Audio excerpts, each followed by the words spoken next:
उत्तर प्रदेश की सियासत इस वक्त उबाल पर है। हर चाल के पीछे चाल है, हर बयान के पीछे संदेश, बदलाव की आहट है, बड़े खेल की सुगबुगाहट है। और ठीक इसी माहौल में जब केंद्रीय राजनीति से लेकर दिल्ली के पावर कॉरिडोर तक तरह तरह की चर्चाएं चल रही हैं, तभी लखनऊ के मंच से एक ऐसा बयान गूंजा जिसने यूपी से लेकर दिल्ली तक बैठे तमाम सियासी विरोधियों की नींद उड़ा दी है।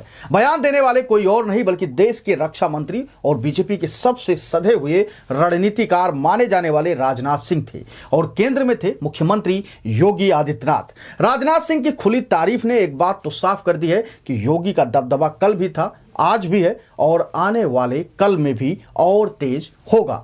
उत्तर प्रदेश की राजनीति में इस समय जो कुछ भी हो रहा है वह सामान्य हलचल नहीं है या सत्ता, संगठन और भविष्य की दिशा तय करने वाली लड़ाई का संकेत है। ऐसे वक्त में लखनऊ में आयोजित अशोक लीलैंड के इलेक्ट्रिक वाहन मैन्युफैक्चरिंग प्लांट के उद्घाटन समारोह ने सिर्फ एक औद्योगिक कार्यक्रम की भूमिका नहीं निभाई बल्कि यह सियासी संदेशों का भी मंच बन गया। राजनाथ सिंह ने मंच से जो भी कुछ कहा वह महज औपचारिक शिष्टाचार नहीं था। उन्होंने खुले शब्दों में कहा कि योगी आदित्यनाथ जैसा मुख्यमंत्री मैंने आज तक नहीं देखा और शायद आगे देखूं भी ना। यह बयान यूपी में बैठे योगी विरोधियों और दिल्ली में बैठे रणनीतिक हलकों के लिए किसी सियासी सायरन से कम नहीं था। राजनाथ ने न सिर्फ योगी के प्रशासन की तारीफ की बल्कि यह भी स्वीकार किया कि जो काम मैं अपने मुख्यमंत्री कार्यकाल में रहकर नहीं कर पाया वह योगी ने कर दिखाया है। जब देश का रक्षा मंत्री, पूर्व मुख्यमंत्री और बीजेपी का वरिष्ठतम चेहरा ऐसा कहता है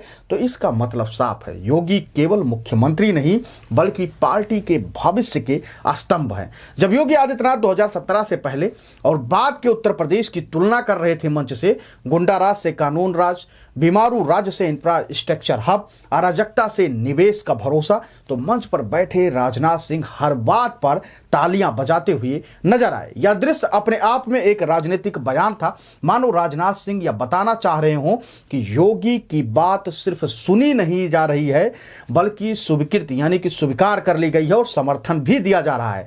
राजनीतिक सूत्रों के मुताबिक 2,89,00,000 मतदाताओं के नाम कटने की चर्चा ने सबसे ज्यादा अगर किसी को सक्रिय किया है तो वो है योगी आदित्यनाथ। कहा जा रहा है कि इस पूरे खेल के पीछे मकसद सिर्फ एक है, योगी की छवि को नुकसान पहुंचाना। 2027 में हार की स्थिति में सारा ठीकरा योगी के सिर फोड़ देना अगर सीट कम हुई। यही वजह है कि योगी आज असामान्य रूप से एक्शन मोड में दिखाई दे रहे हैं। वीडियो कॉन्फ्रेंसिंग के जरिए विधायकों और मंत्रियों को सख्त संदेश, अगर अभी जनता के बीच में नहीं गए, मतदाताओं के नाम नहीं जुड़वाए तो 27 में टिकट बचाना मुश्किल हो जाएगा, कोई टिकट दिला नहीं पाएगा। यह चेतावनी नहीं अल्टीमेटम था। राजनीतिक गलियारों में चर्चा है कि एक तरफ पंकज चौधरी संगठन और विधायकों के बीच अपनी पकड़ मजबूत करने में जुटे हुए हैं, लगातार यात्राएं कर रहे हैं, वहीं योगी आदित्यनाथ सीधे जनता और सिस्टम को मजबूत करने में लगे हैं। यह टकराव खुला नहीं है लेकिन साइलेंट पावर स्ट्रगल के संकेत साफ दिख रहे हैं। राजनाथ सिंह ने योगी सरकार के law and order, good governance, defence corridor, BrahMos missile निर्माण जैसे मुद्दों पर खुलकर तारीफ की। आज उन्होंने कहा कि भारत के विकसित राष्ट्र बनने का रास्ता उत्तर प्रदेश से होकर जाएगा। यह बयान सिर्फ प्रदेश के लिए नहीं बल्कि राष्ट्रीय राजनीति के भविष्य के लिए भी अहम माना जा रहा है। राजनाथ सिंह के ताजा वक्तव्य के बाद अब इसमें कोई संदेह नहीं बचता कि आरएसएस और पार्टी का एक बड़ा धड़ा योगी आदित्यनाथ के साथ खड़ा हुआ नजर आ रहा है। अब इस पूरी खबर का निष्कर्ष क्या है तो वो भी आप आसान और सरल भाषा में जान लीजिए। योगी आदित्यनाथ की सबसे बड़ी परेशानी उनकी लोकप्रियता है।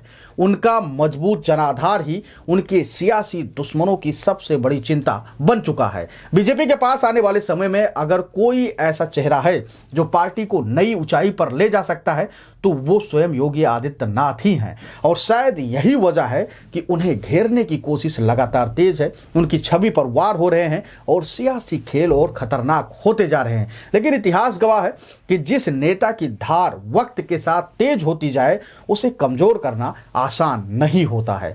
योगी सिर्फ यूपी की सियासत नहीं चला रहे हैं, वो भविष्य की राजनीति की पटकथा भी लिखते जा रहे हैं। आज मंच पर जब राजनाथ सिंह ने खुलकर तारीफ की तो योगी आदित्यनाथ बगल में बैठे थे, ब्रजेश पाठक भी मौजूद थे, दयाशंकर सिंह भी मौजूद थे, कई सारे मंत्री मौजूद थे, आम जनता भी मौजूद थी और कंपनी के भी कर्मचारी मौजूद थे। जिस तरीके से उन्होंने तारीफ की, जिस तरीके से उन्होंने बताया कि उत्तर प्रदेश को योगी आदित्यनाथ किस तरीके से सुधार कर रहे हैं, इसकी दिशा और दशा बदल रहे हैं और भविष्य में ऐसा मुख्यमंत्री शायद कभी देखने को मिले, तो ये एक तरीके से ये तारीफ नहीं था, ये फुल समर्थन था योगी आदित्यनाथ के साथ खड़ा होने का। आरएसएस पहले ही कह चुका है कि योगी की अगर इमेज को कोई प्रभावित करेगा तो आरएसएस की नजरों में बागी माना जाएगा। लेकिन सवाल बार बार यही उठता है कि आखिर आगे योगी के इमेज को प्रभावित कौन करना चाहता है, योगी की लोकप्रियता का कम कौन करना चाहता है। सबसे बड़ा सवाल यही है। आप अपनी राय हमको जरूर दीजिएगा और बताइए कि राजनाथ सिंह ने जिस प्रकार से योगी आदित्यनाथ की तारीफ की और उनको बताया कि राजनीतिक दृष्टिकोण से तो योगी मजबूत ही हैं, उसके अलावा वो इंफ्रास्ट्रक्चर और अर्थव्यवस्था के भी माहिर खिलाड़ी हैं, उसको लेकर आप क्या कुछ सोचते हैं? भारतीय जनता पार्टी के लिए योगी आदित्यनाथ कितने महत्वपूर्ण नेता हैं? आप अपनी राय हमको जरूर दीजिएगा। धन्यवाद।